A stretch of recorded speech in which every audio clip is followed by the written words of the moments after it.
They had people like standing in corridors with guns, like fully suited up, like you could not leave your rooms. Then I have to be transported by people in fully head to toe suits. The army, I've got a police escort. I'm in the back of a paramedics van. Geordie Shore was huge. It was like a phenomenon. It wasn't just big in England, it was big in over 60 countries in the whole of the world. Someone had somehow Googled and saw pictures of me running around the Celebrity Big Brother house with my top up, flashing my boobs, yeah, as you do.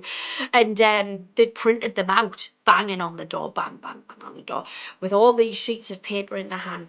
I don't think there's enough paper for the printer for all the stuff that people have to say and find on me. They basically thought that I was a prostitute. I had the ultimate life. I had the ultimate 20s, and that's all down to that crazy, wild roller coaster that was Geordie Shore. I have literally travelled the world.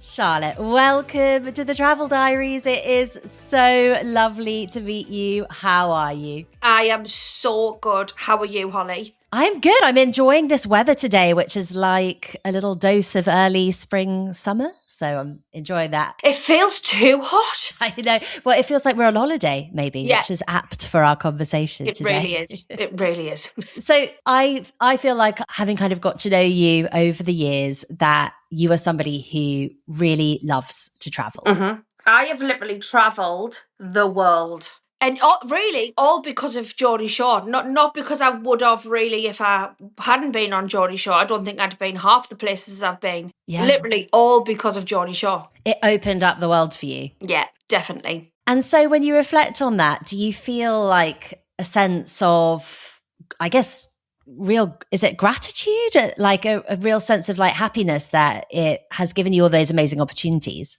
Absolutely. Oh my God. Yeah. Like, I am so grateful. I wake up every single morning and I sometimes think, wow, how the hell did all of that happen? Like, yeah, how was I picked out of 8,000 people to star on this show? If there was like almost like a millisecond where that didn't even happen and this wasn't even my life, and Yeah. I literally had the best decade in my 20s that anyone could have ever had. Like, I had the ultimate life. I had the ultimate 20s, and that's all down to that crazy, wild roller coaster that was Geordie Shore. And I will always be grateful to the absolute core. I literally don't have any bad words to say about the experience, about the show, about the people on it. Like, it was the wildest time of my life that I am so excited to tell my grandkids about. Like, I am so Yeah. excited to say, do you believe that your nana did all this? Like, do you believe little old me travelled the world, presented TV shows on the other side of the world? I did all that, but it doesn't look like it now, but I did it. And honestly, Yeah. I am so excited.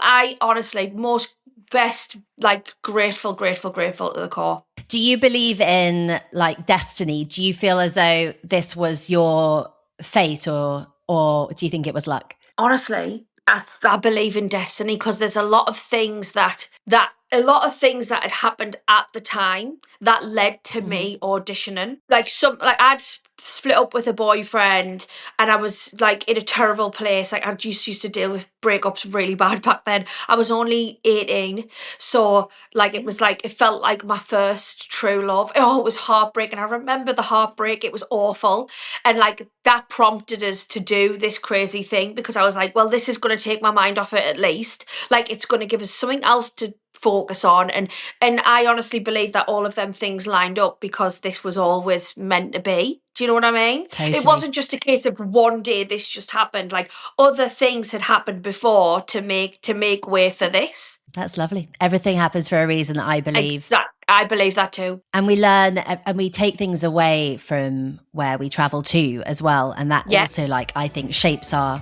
path. Definitely, 100%.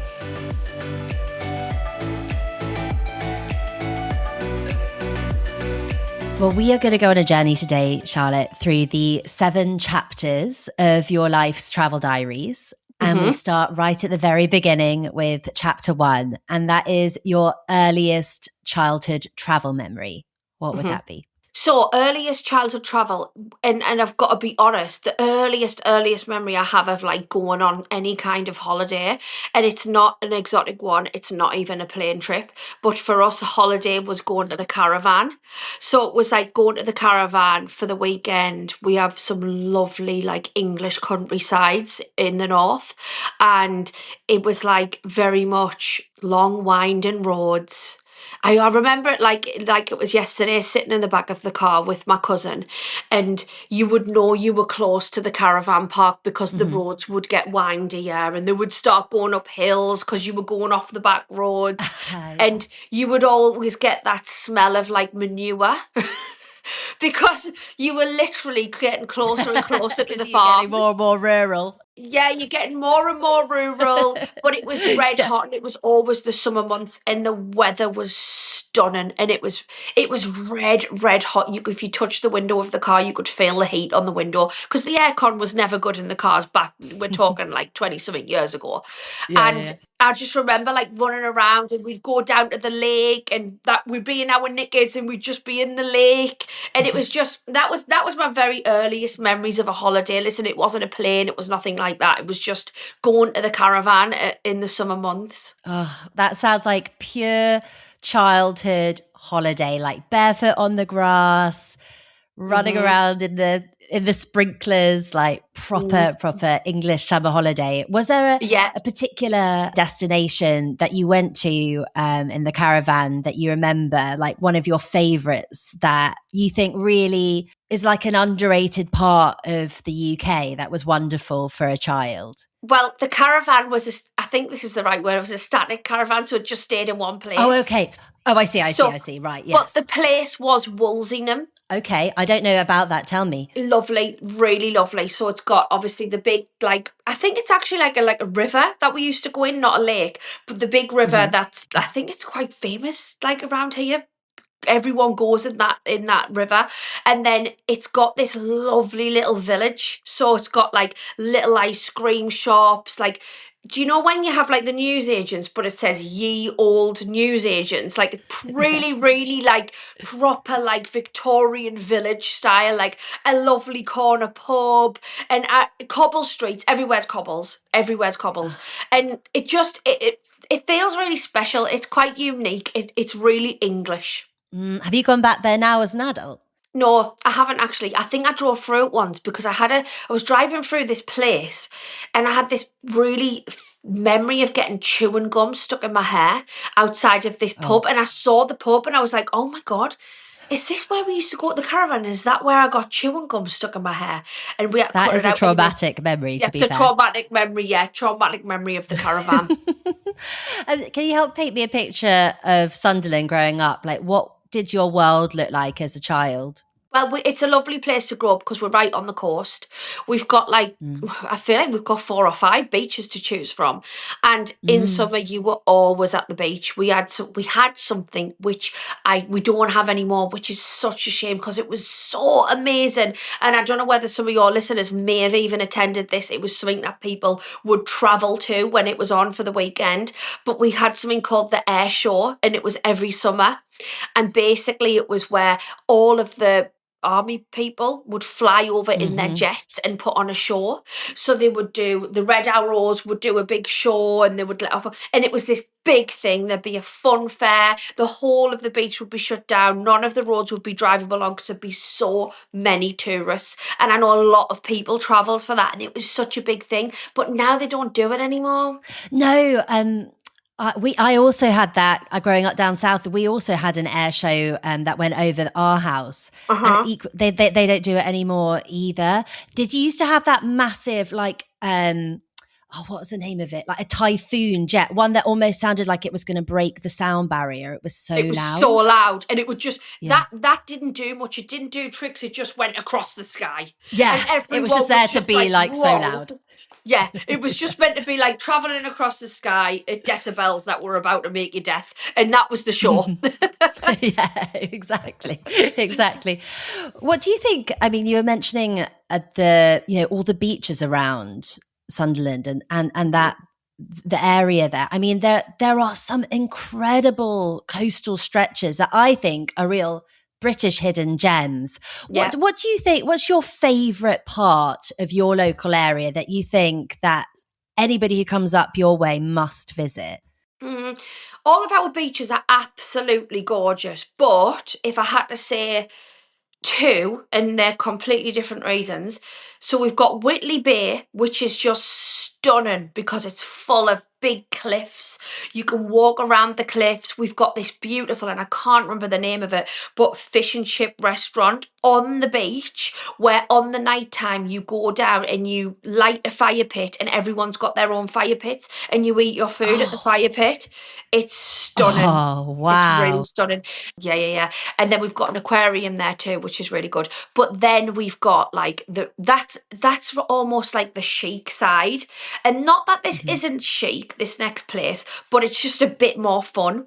So the next beach that I actually absolutely love, because the sands are basically white. They're not like brownie, muddy-ish, and it's not a pebble beach, but we have got a pebble beach. But South Shields has got white sands, like basically as if you were in the Maldives. I might be exaggerating a little bit, but it's white. It's white in comparison to other UK beaches. Really soft. Yes, and it has loads of people. Well, people surf at every beach, but South Shields a big one to surf at.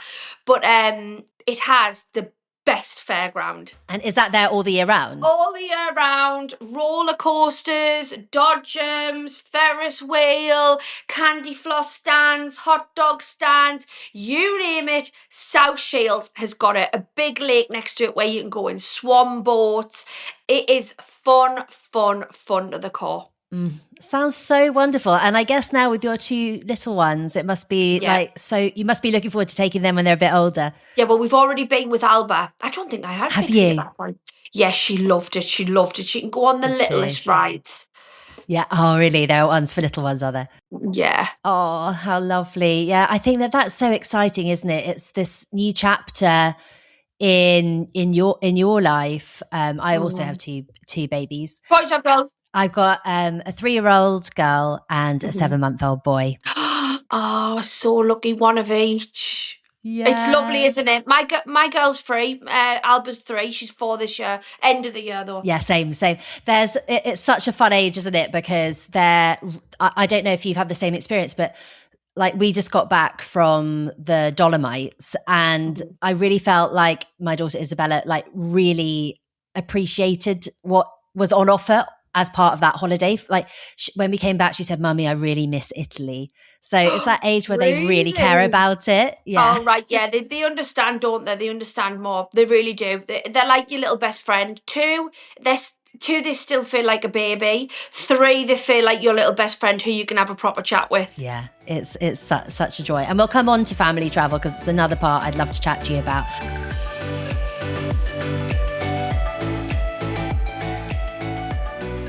But let's move on now to chapter 2 of your travel diaries. And that's the first place you fell in love with. Where would that be? Right. Okay. Let me have a think. The first place I fell in love with.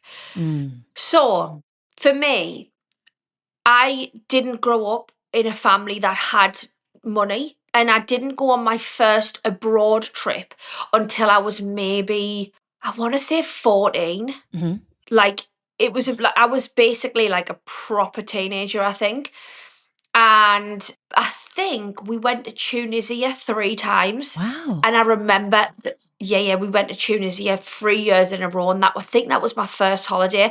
And I remember like the heat. Oh my God, it was so hot, so humid. Like it was really one of them countries that I never felt that type of heat in. So that's why I remember that one quite well. I wouldn't say I fell in love with it because I was still very young. I don't think I appreciated traveling like that. It was just like my first holiday. Do you know what I mean?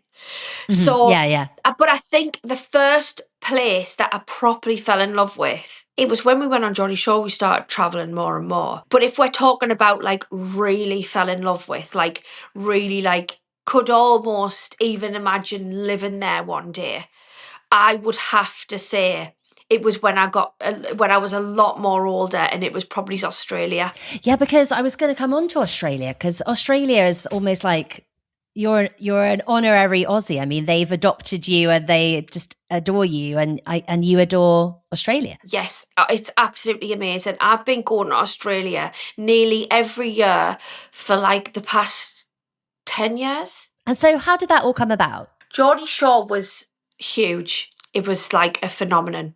It wasn't just big in England, it was big in over 60 countries in the whole of the world. Wow. It was huge in Brazil. It was the biggest in Australia, which meant that we in turn got to go out there to work.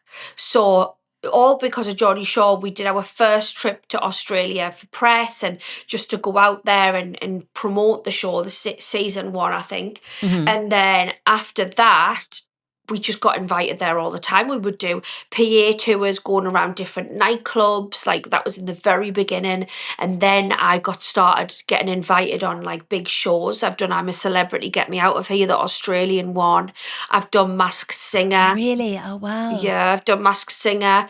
I've done absolutely loads over in Australia, and it is just phenomenal. So, where was the first place in Australia that you fell in love with, do you think? So Sydney, it's definitely Sydney. And we used to go to Bondi Beach all the time, and we actually filmed a series of Geordie Shore in Australia. We lived in Coogee Bay for 6 weeks. So Oh my God. Wow. So just all along that coast in Australia feels a lot like home. So it's so familiar to us. Like I got every single one of my tattoos on Bondi Beach, and like it's just like like honestly the whole of Australia feels so familiar to us that it is somewhere that I really love. I love everything about it. I love the people, I love the shop, I love the food, like all of their brands of food. Like they do the most amazing hummus, this brand of hummus. Like whenever I go there, I cannot wait to go to the grocery store to get to like stock up on all the things I love. Like it's honestly almost like I like live there part-time. Like I love it so much. So I would definitely say that's the first place I fell in love with in terms of everything about it. Yeah. Are there any other kind of things that you always do when you go to Australia, like part of your routine, places you always go? Right, well, we always go to Bondi. Like that's just absolute given. We always have burgers at this burger place right on the beach, Gorge. We'll always go to Darling Harbour, which is like just right next to Sydney Harbour, and we'll go at night time. I don't know why, but it always feels like we're there around Valentine's Day, and it's lit up beautifully. What they do in the harbour is they light up all these big red hearts and they just dot them about everywhere. And obviously it's really still it's a lovely temperature there. Like it's gorgeous in February, feels so warm. And like, I just always know that when we're there, we always do our normal things. Darling Harbour and Sydney Harbour have got beautiful restaurants. So we'll always head down there on an evening and just stroll along the whole of the harbour and chat and then drop in a restaurant. And it's beautiful, honestly, beautiful. It's just far away. Yeah, it's such a shame it's so far away, so isn't far it? away. Yeah.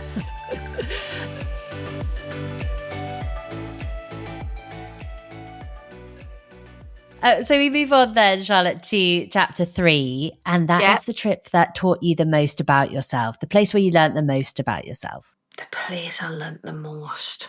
So I flew out to Australia to do the Masked Singer. I think maybe like 5 or 6, can't remember how many years ago, but it was basically when COVID had hit. COVID had just like really, lockdown had just happened, but I was always meant to be flying out there to do Masked Singer. So I'd flew out there basically when all of the lockdowns had just come into place, and like it gotten like whilst I was traveling, it got really, really strict. Wow. So when you landed, you had to quarantine in a government run hotel in Australia. They were really, really strict. They had the army outside. They had people like standing in corridors with guns, like fully suited up, like you could not leave your rooms. So it was a pretty crazy time to have to travel. Yeah. And I obviously had to do the mandatory quarantine in the hotel, and you have to get tested for COVID whilst you're staying in there. You're not allowed out unless it's totally clear. On day 5, I tested positive for COVID. Oh my gosh. And Oh my yeah, gosh. so basically, I was You then got it on the moved. plane? I must have got it on the plane. I Mm. must have. I'd been doing a lot of traveling anyways because just before that I'd been in I'm a Celebrity, Get Me Out of Here, South Africa for Australia. After that I'd went to Dubai, right? And I was in Dubai for a while. This is when I was young, free and single, like I could never do all this now. Don't think that this is my life now, because it's definitely not. So I'd been in Dubai. I'd been doing a lot of traveling. There was a very small period of time where I was back in London and I was doing a big shoot for my brand. There was a lot of people on it. It could have been from there as well, because we were shooting. There was about 20 plus people on that shoot in London. And Right, yeah. I feel like after that, maybe was it then? I don't know. Who knows? We could think about that forever. But anyways, I had COVID. I was in the lockdown hotel. But that's quite nice hotel, the mandatory one, until they find out you have COVID and then you're moved to a different one. Oh my goodness. Then I have to be transported by people in fully head to toe suits, right?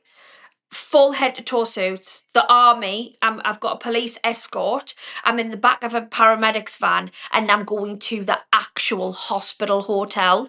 Oh my So gosh, Charlotte, that must have been terrifying. And you were on your own? yeah, on my own. Oh my So gosh. basically, I was in a relationship at the time with this man, boy, child, whatever. Um, didn't last very long, but at the time, I was the type of person who I feel like I jumped a lot from relationship to relationship, and I think that's what I'm kind of known for as well. I always got my heart broken. Kind of was always scared to be on my own, and I don't really know like what the reason for that is. Maybe something in childhood. I don't know. There must be something, but I feel like I was terrified to be on my own, and that was the scariest thing. So that's a bit of a backstory there. So then I'm transported to the hospital hotel. Quick jump forward again. And I get into there, and basically that is like no other. That is military operation. Like, you get your food delivered. I'm in this hotel. I'd already been in the first one for 4 to 5 days. So then I know that I've got to spend 2 weeks in this next one. I have to. I can't. I'm not allowed out under any circumstances. So they're sending medical people in doing the blood tests. I'm getting my blood test every day. There's nurses coming in the room. It was crazy, right? Just wild, absolutely wild. So 2 weeks plus 5 days had elapsed. That's 15 days. I test again and I'm still positive. Oh my goodness. Right. So at this point, I'm just like, wow, what the hell? Like, I did have COVID, and it did feel really wild, because at the time nothing like that had been around, and the symptoms were pretty crazy. Like, one day I'd feel completely fine, and the next day then I'd feel a bit under the weather. Then the next day I'd have severe back pain. Anyways, after the 2 weeks, I felt fine, but I was still shown positive for COVID. So they were having to do more bloods, and in the blood, it was still shown. So at this point, I'm having to speak to a psychologist on the phone, because I'm now stuck there for another 7 days. That is full So now on. it's 3 weeks plus 5 days. So I'm on my own in Australia in a hotel room for how long is 37, 14, 21, 25. So it's verging on 26, 27 days I've been there. And Nearly a I'm on the month. other side. Yeah. I'm on the other side of the world. I can't readily speak to my friends and family because of the time difference. And luckily, I've got friends in Australia, so I was chatting a lot to them. One of our best friends lives there now. We did a lot of Zooms, and we did a lot, when everyone was doing them Zooms on together. But primarily, I was by myself for almost a month.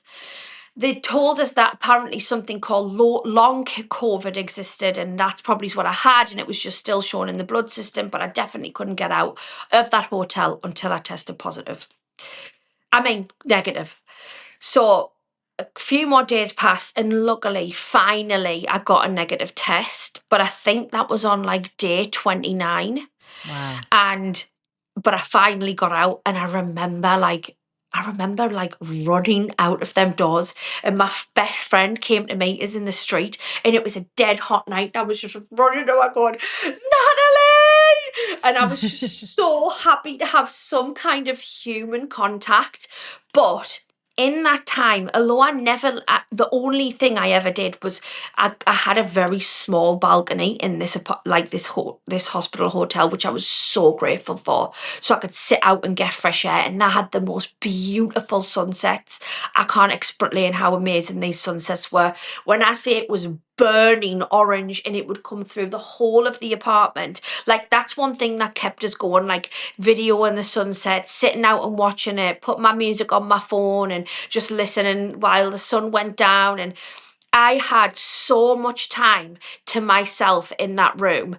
And it really, really was the massive changing point in my life that I learned to be alone and that it actually wasn't really scary at all. When I came back, because it was my biggest fear, but before going out there, I was terrified of even just doing the week you had to do mandatory. I was like, how am I going to do it? I'm not going to be able to do it. And I'd just done 29 days in a hotel room by myself on the other side of the world, Wow. not able to leave. And I got home, and I split up with that person straight away, and I wasn't one bit scared. I was so looking forward to being in my house alone. I was like, oh my God, imagine just when he actually leaves my house, I'm going to get to sit in it alone. And I was so excited for that. And honestly, although that's another boring answer and it's another story that involves Australia. It's not a boring answer at all. It's absolutely fascinating. And what a thing to have gone through, to have been, at that moment in time. And like you said, people walking around from the army and like with hazmat suits on. I mean, that is quite, when we reflect on that now, like bearing in mind that like half the population are wandering around probably with COVID at the moment, it seems to be another surge. Now, like COVID is just now like I mean, what even happened there? Like it really, it was a mental time, and we've learned a lot from it. I think everyone as a nation. But yeah, it just that. Like you say, everything happened for a reason, and maybe that experience was about, like you say, like learning the joy of your own company. And the fact that I just find it so strange that it happened and I was in Australia. So I literally didn't have the comfort of just being able to talk to anyone whenever I wanted. No, like it was just, it just felt so poignant that actually I grew in myself so much. If it wasn't for that trip, I would think I'd be a different person altogether. I think that's an amazing answer. And I'm in a way glad that it happened for you, even though it must have been horrible at the time. Yeah. Listen, it was an experience. And after Geordie Shore, you did something really interesting. You stepped into this completely different kind of show, this travel show, the Charlotte Crosby experience, where you were living with communities around the world that were totally different from anything you'd experienced before. So of those different places that you went to, it was what? Japan, India, Canada. Was it the Arctic was the fourth one? Yeah, the Arctic Circle was the fourth one. Was there one of those that you felt kind of really was an eye-opening experience for you in terms of, learning about yourself? Absolutely every single one of them was an eye-opening experience. It's bizarre to even think that, like I sometimes I forget that I did that. Like it was just crazy because I was really immersed in a culture. Like they really let me in, and I saw all sides of it, like really deep emotional sides that probably weren't even shown on the show. Like, it was an eye opener to see how all of these different cultures live and how lucky we really are to have everything we have here. Like as who we are and our culture, we really are free to do whatever the hell we want. And I was in cultures, especially in Canada, where the Hutterites, they literally weren't even allowed to leave the community. They weren't even allowed to be on electronics. Like, and I don't want to offend anyone by saying this, but it's the only way I can kind of simplify it to explain. Well, I don't think anyone would be offended, but it's like the Amish. Like in a way that they live in that community and they're separated from the world, but they do have their differences. It's not as full on as the Amish. I don't want to offend anyone by what I'm saying. It's like the Hutterites, say for example, they live in houses and they had washing machines and stuff like that. They were Right. a very religious community. They had a church. The women weren't allowed to leave the community, that kind of thing. But I think in the Amish, it's like I No think it's electricity. no electricity at all. Do you know what I mean? Yeah. So a kind of offshoot of a kind of strict Christian Yeah, society yeah, where it's quite very insular. yeah. And they all wore their. They weren't allowed to wear normal clothes. You would wear your like full attire, which was like a pinafore and like a white shirt, and you had like a little headscarf. It was quite cute, really, the attire.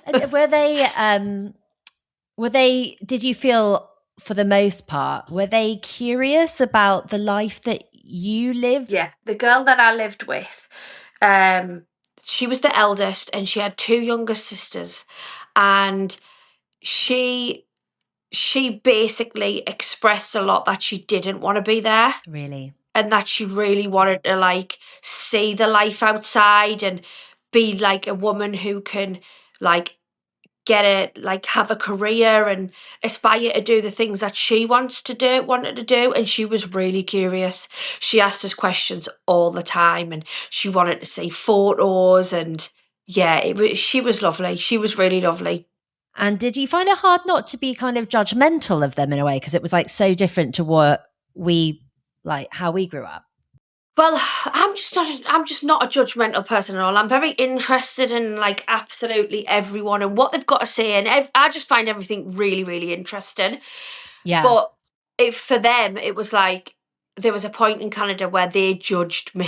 So someone had somehow, because they're not allowed computers, so I don't know how this happened, but someone had somehow Googled and saw pictures of me running around the Celebrity Big Brother house with my top up, flashing my boobs, yeah, because I. As you do, and they'd printed them out, and they'd came while we were filming a scene in one of the houses in the community, banging on the door, bang, bang, banging on the door, with all these sheets of paper in their hand, printed out loads of different stuff on us. And listen, if you go on Google, you're going to find a lot of things to print out. I don't think there's enough paper for the printer for all the stuff that people would have to say and find on me. And basically, I got kicked out of the community. Yeah, they basically thought that I was a prostitute. Really? So they thought, yeah, that's just to put it out there. They kicked us out. We had to try and explain to them I'm not a prostitute, and I like that's not what I do. There's just a couple of semi-naked pictures where I'm just having a bit of a laugh, flashing my boobs or pulling a moonie. Like there was one where I was pulling a moonie, like when you go well, moonie, do you know what I mean? Yeah, yeah, yeah, Like, but yeah, they yeah. took this like really serious, and obviously they're really religious. So I did hear stories that within the community there had been some women who had left, and it wasn't like they were like shunned out and never allowed to return, but like it really was not the norm that anyone would. The men could go out and leave. They would go out and leave and work, Right. And but the women were not allowed. In saying that, I don't want to like bash it as such, because yeah, like no, I understand. Yeah. there were like families who were thriving, and it was so nice to see a different side of life where like there was such this communal spirit where actually that was their world, and they were all so side by side. And like they had this thing where like one day of the week they'd go to the hall and they'd do songs and dances, and everyone was so friendly and everyone was so chatty, and it wasn't an ignorant world. It was a really thriving, lovely, friendly, social place to be. They just had their own beliefs and they just did things differently. And I actually think that way of life would be quite nice to just live in that community and to be so social, and everyone was always smiley and happy until obviously they all thought I was a prostitute. Then I had a lot of curtain twitches when I was walking around, and I had got kicked out. But listen, before that was all a very lovely experience. Brilliant.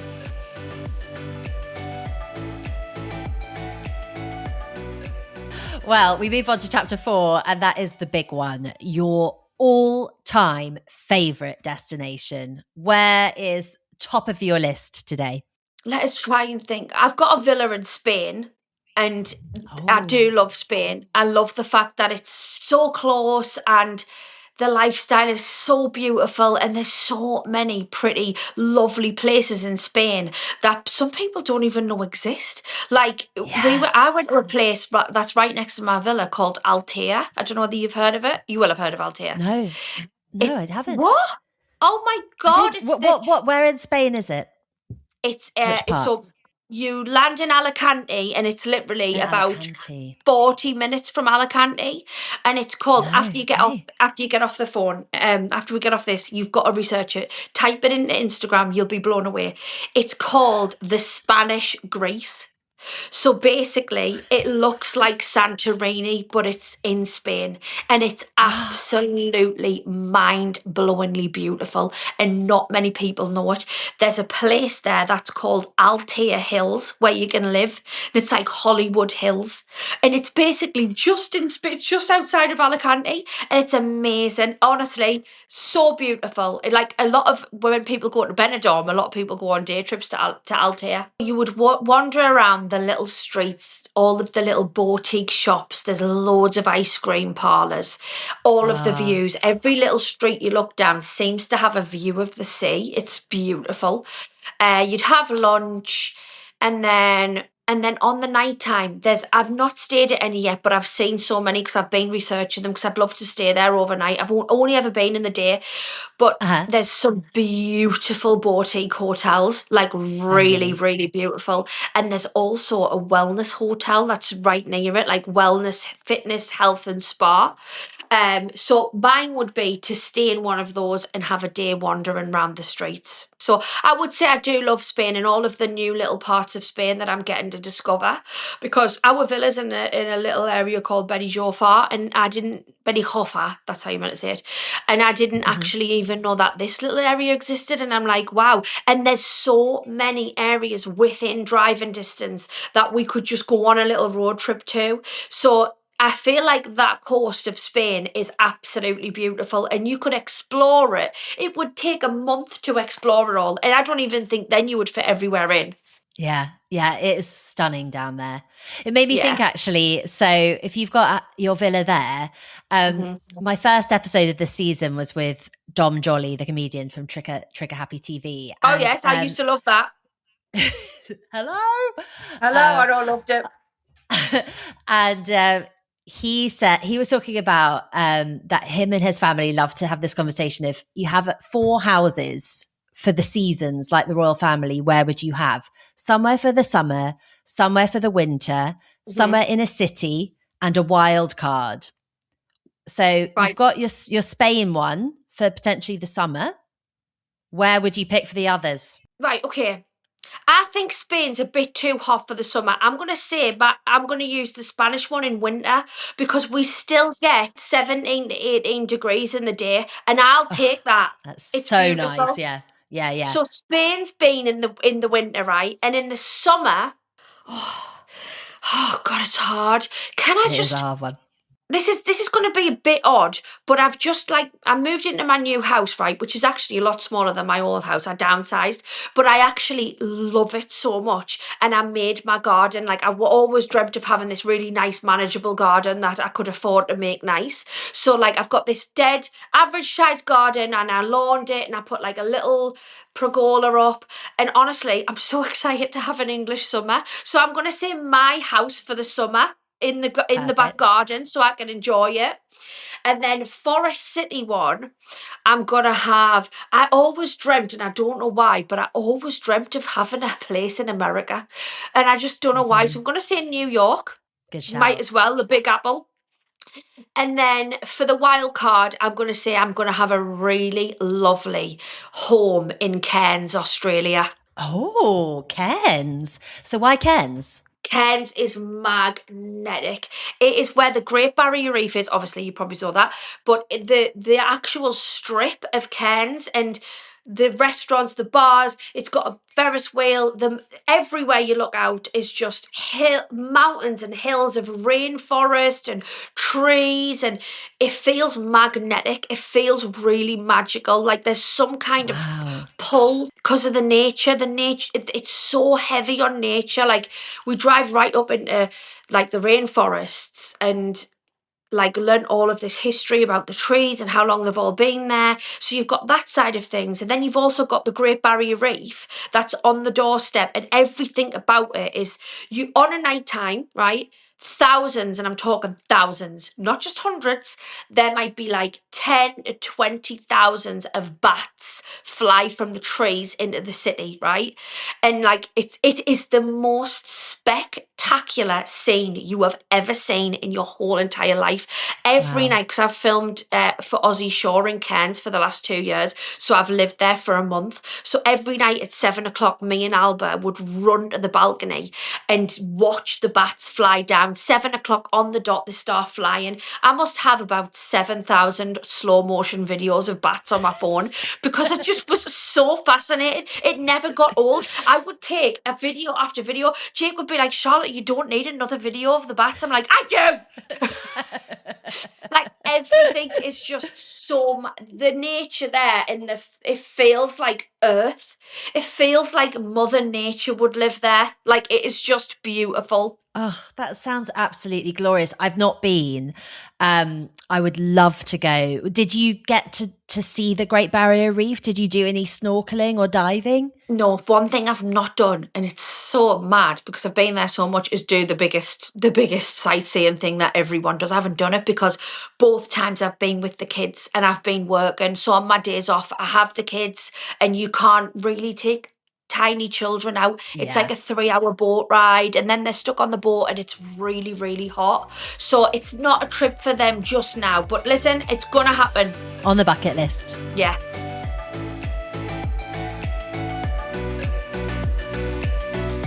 Well, our next chapter, Charlotte, is your hidden gem. This is a place that you love that maybe my listeners wouldn't know so much about. Yeah, oh, I've got one of them. I know the answer to this one. So I island hopped in Greece for 6 weeks, and we lived on a yacht for Geordie Shore. Oh, how lovely. Yeah, and we went to some amazing Greek islands, some that everyone goes to, but there was one in particular that I was honestly really shocked about. I'd never heard about it. It was so pretty. It was like, this place exists, and it was a little island called Eos. Oh, yeah. Eos. So that's in the Cyclades, isn't it? Near Santorini and Paros. Yeah. Yeah. Yeah, I think so. And it is beautiful. And it's basically where all of the backpackers go, but like not English backpackers. It's more like Australians and Europeans. Like you'd never really see many. We were the only English people there when we were on that trip, and it was That's full. so And I was like, nice, how isn't it? yeah, and in all of the little streets, there's like all these mad bars. Like it's crazy. It really is a bit of a secret party island, but you would just never know about it. I don't think, anyway. No, it's, I feel as though, like you say, because it's got Mykonos and Santorini in that group of islands. Those are the big hitters, but actually it's like you say, it's a real hidden gem because it's got that same amazing water. It's got some lovely boutique hotels. It's quite arid, would you say? Like quite dry and arid? Just very like sandy and building-y. Yeah. Is that what that means? But like, yeah, I agree. I think that is a really good one. I think when you don't hear so many English voices, that's definitely always a hidden gem. And I guess because there's not a direct flight, that's part of the reason why, isn't it? Yeah, definitely. And you're working with Love Holidays, encouraging people to read more on their hulls. Yes. So why is that something that you care about? Like what made you feel passionately about that? So I teamed up with Love Holidays because their message is so important, and I've also I've worked on a few campaigns about reading, but I think this one is really, really up there, especially after discovering the facts and the statistics. The stats are that reading is down on holiday. Less people are reading on holiday than ever before, and I think that reading is so powerful. It's a powerful escape. I think in a time when screens are so overwhelming, it's a chance to get off them. Do you know what I mean? Totally. I think it was 57% of British people admitted that they are overpackers, and they are overpacking their cases, and they're not including their books. There's no room for their books. So I don't know whether you got to see the campaign where I've got the big coat on and it's just got so many books in. So that is our answer. Everyone needs to get this coat. Everyone needs to remember to take their books. We need to switch off. We need to switch off. I think, and I don't want to get this wrong, don't want to get this statistic wrong. I had it wrote down, but it's over there by the table. I think it is 61% of people said that they switch off and relax with a book on holiday. So if that's the case, everyone has to be Should be doing taking. it. Yeah, they should be doing it. And it's not even just for adults. I take books for the kids on holiday. Like when we get to the airport, it's actually a little tradition is that we all pick a book. And the girls will Oh, go, yeah. yeah, we'll go to WH Smith. The Smith, girls W.H. get to Smith, pick a yeah. little book. Yeah, yeah. And like we read it throughout the whole of the holiday. So yeah, I'm excited for when the books become a bit more interesting than just like Peppa Pig. Not that Peppa Pig isn't interesting. She's amazing. I am also a fan of Pepper. I'm going away on Monday without my kids for the first time, so I might Really? actually have a chance to read. Yeah, that's the thing. Number one holiday favorite book. Do you have one that you can recommend to me to actually read? Listen, I'm actually always going to say my fiction book, Lucky Break, because it is a really good one.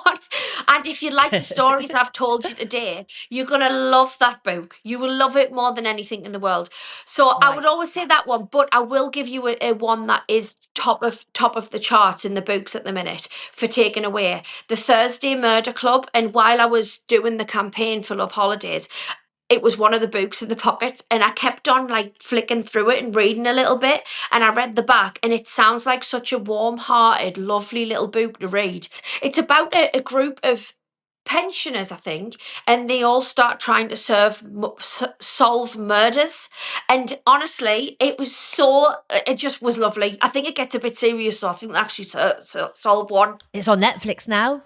New Is film it? of it. Yeah. You're lying. No, it was number one film on Netflix with Celia Emery and Helen Mirren. Helen Mirren is the main God, part. I didn't know. No one's told us that. I might And have Piers to give it a Brosnan. watch. Oh my God. Right, I'm giving that a watch then. Or a read. Well, you can finish reading it and then we move on to the film, like Harry Potter. Yeah.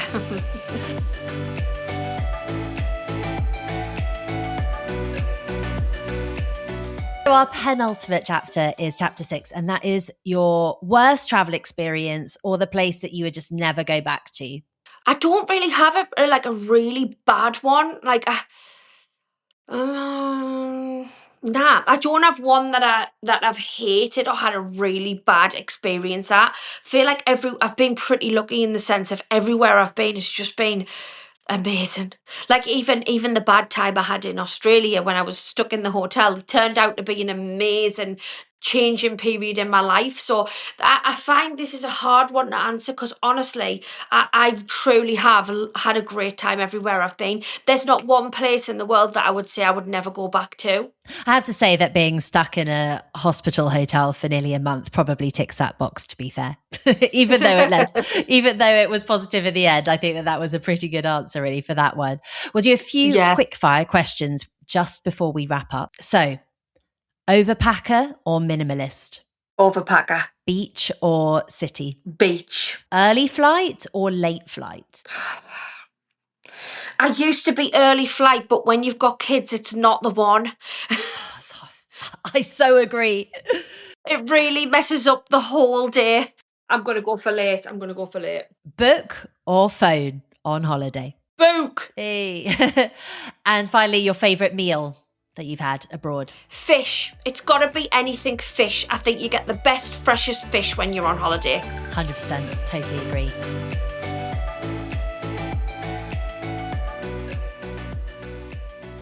Well, we are now on the final chapter of your travel diary, Charlotte, and that is chapter 7, the destination that's at the top of your travel bucket list. Where haven't you been that you're dying to get to? Right, okay, so I would love to go to the Bahamas. It's definitely on the bucket list. It's somewhere I've never ever been, but it also looks somewhere that would just be great fun for families. I feel like there is so much on offer there. There's so much to do, like bucket list things, like go see the swimming pigs. All of these things are things that I know my daughter would love. Both my daughters, but one of them's a little bit too young. So I think that's definitely on the bucket list when Pixie's a little bit older. Dreamy, fabulous family destination. If you want some inspiration, I've got a beautiful Bahamas destination special of the podcast that you can check out on the Travel Diaries. Oh, wow. I'll have to look at that then. It's full of inspo because there are loads of islands to pick from, aren't there? Yeah. But I hope that you get there sometime soon. Thank you so much, Charlotte. It's been such a pleasure to chat to you. Those were your Travel Diaries. Thank you, Holly.